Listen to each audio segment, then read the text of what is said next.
Hello everyone, my name is Jamaica Teosha and I am 17 years old. I am currently grade 11 STEM student at Benin National High School. So guys, for your information, I walk every time I go to school and commute by myself. One eternity later. When I am at the school, people think that I am a cheerful lady and happy feel of everyone. But I am a sleepyhead in class actually.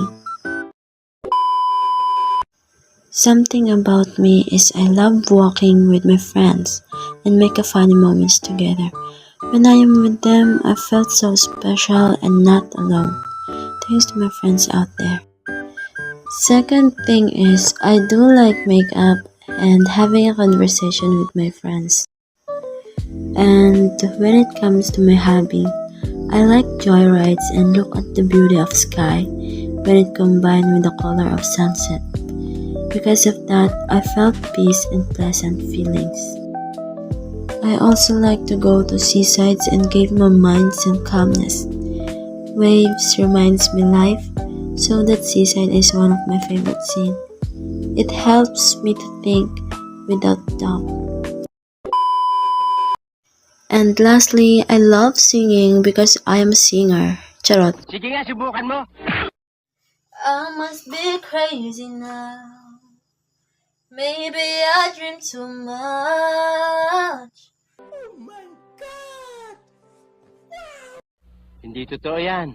But when I think of you, I long to feel your touch. You whispered in my ear words that are all this time.